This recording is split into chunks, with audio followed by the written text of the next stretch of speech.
It's the official 1 year anniversary of this podcast. We're on episode 49. We've had 846 downloads with listeners in 33 countries and 21 states. Honestly, it's wild considering where life was a year ago. This podcast started during one of the most burnt out seasons of my life, and I ended up leaving my job right around the same time. I was mentally and emotionally exhausted, and I didn't know what this podcast would become. And honestly, this podcast has kind of documented one of the most transformative years of my life in real time.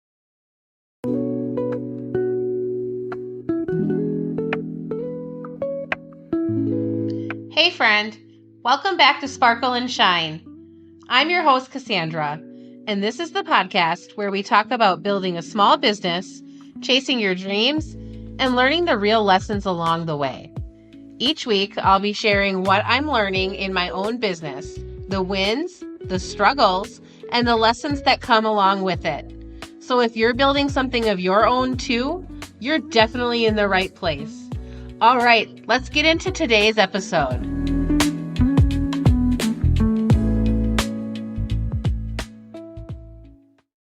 So today is going to be a little bit more of a reflective episode. We're going to be looking back on the last year and talking about podcast growth, business growth, some burnout recovery, rebuilding confidence, and figuring things out in real time. The first thing I wanted to kind of talk about is that the podcast anniversary also means that I've been full-time in my jewelry business for 1 full year again. This is technically my second time going full-time in my business. The first time, I left my full-time job, and I lasted about 15 months before I decided to return to a part-time position. My business was actually thriving more during that stretch compared to where I am right now. But anyways, I ended up going back to work and my business slowly got pushed to the back burner. Burnout hit me hard, and both my job and my business were struggling. My highest sales year actually was during that first full-time stretch. I did about $6,400 in sales in 2023, but then once I was back working part-time, I did about $3,100 in both 2024 and 2025. It's kind of hard not to notice the connection there. When my energy got split between a part-time job and my business, the business momentum very visibly slowed. And honestly, hitting this 1 year mark full time again has kind of brought up a lot of thoughts and feelings for me. So, full transparency, the 15-month mark, it's haunting me a little bit. Depending on how life goes here and some personal circumstances, I'm actually considering the possibility of part-time work again after my summer market season ends. I mean, I don't really want a traditional W-2 job again, so I'm really hoping business reaches another level over the next few months. And I am trying a lot of different things behind the scenes, and I'm slowly upgrading certain things as I go. But I don't know. I'm optimistic, but I have to be realistic too. I might have to take on a part-time job. So it's a little strange kind of realizing that I am approaching that same timeline again. And I don't really want the outside employment to feel like failure. I'm trying to not put that pressure on myself. And I know that there are a lot of people out there who work a full or part-time job while they're building their business on the side. I think sometimes entrepreneurship gets framed in a very black and white sense. Like either you make it full time forever in your business or you failed. but real life is usually a lot more complicated than that. So let's shift gears a little bit and let's talk about why I started this podcast. I had been in a state of burnout that had been building for years. I really needed a creative outlet again, and I wanted to have honest business conversations. I wanted a community, and I wanted a place to document my journey in real time. And when I started Pretty Pineapple Bead way back in 2017, I had originally wanted to document my experiences so that I can share that with other people. Here's what I've learned along the way. I didn't start this podcast from a expert position. I didn't have a huge audience, and I didn't have everything figured out. And realistically, I think I started this podcast because I needed a little bit of hope too. So here's the reality of building something small from scratch. This podcast, it's not monetized at all. I have no paid subscribers on my Substack. I don't have any ad revenue. In fact, I actually need 1,000 downloads a month in order to put ads on my podcast. But anyways, I'm still under 1,000 downloads after a year. I'm not beating myself up over it. I'm intentionally trying to grow organically. I haven't heavily promoted it. I haven't spent any money on ads for the podcast. And if I'm being real honest, I've kind of neglected my Instagram that's dedicated towards the podcast. But I'm still showing up here weekly. We got weekly episodes, and I put out a weekly Substack post that goes a little bit deeper than the episode touches on. And I'm continuing to build before I have a huge audience.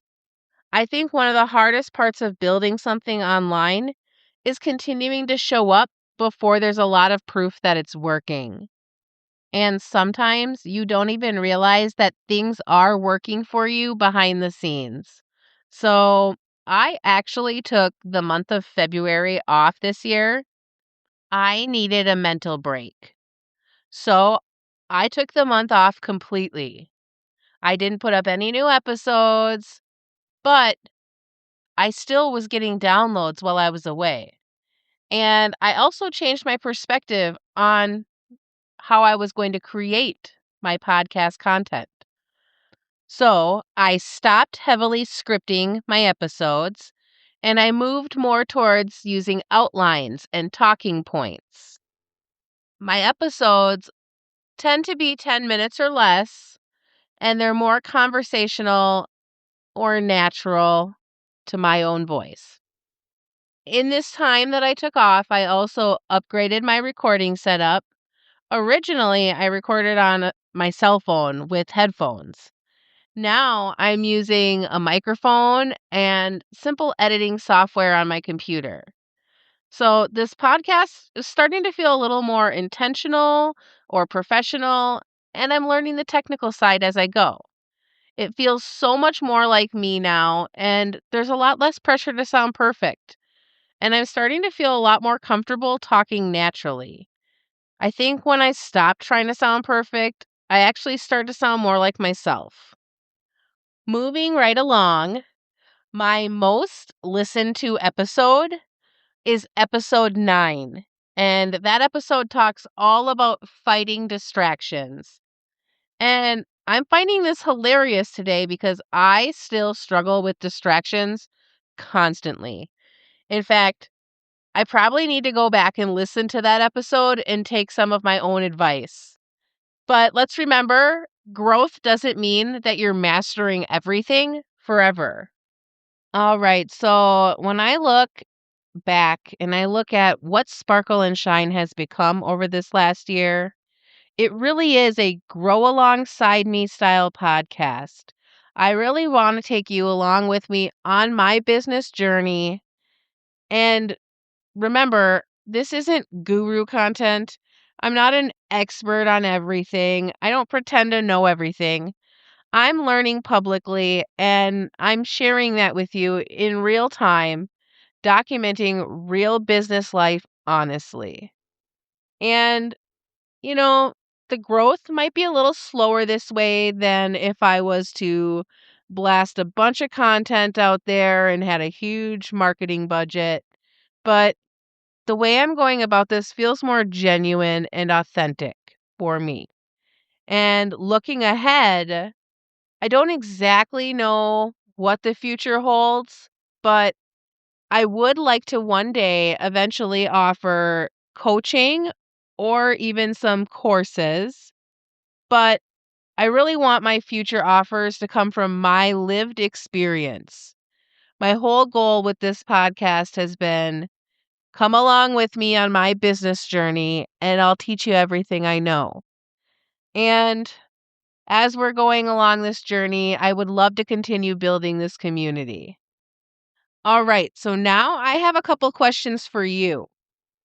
First, how long have you been listening to Sparkle and Shine? What's your favorite episode? And what do you want to hear more of as I continue to make more episodes?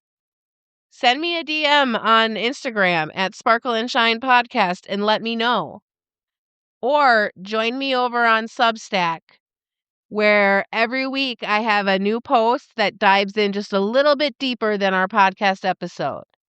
And if you have a moment, if you could just review the podcast on whatever podcast platform you're on, or send your favorite episode to a friend, it really helps the podcast get out there to more people. And I would super appreciate it. All right, friend, let's start to wrap this up. I am so grateful for everyone who's been here and listened to the podcast over this last year. This podcast has grown during one of the most transformative years of my life, and I've grown right alongside with it. I'm still figuring things out. I'm still building. I'm still hopeful.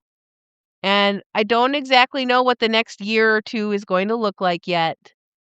But I do know that I'm extremely grateful that you're here with me for the journey. I want to thank each and every single one of you for being here.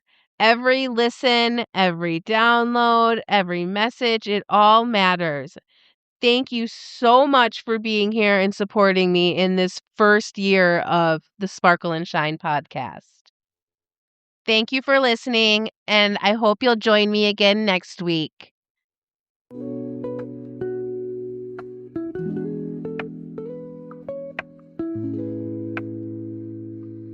Until next time, keep showing up with heart, believe in yourself, and keep shining.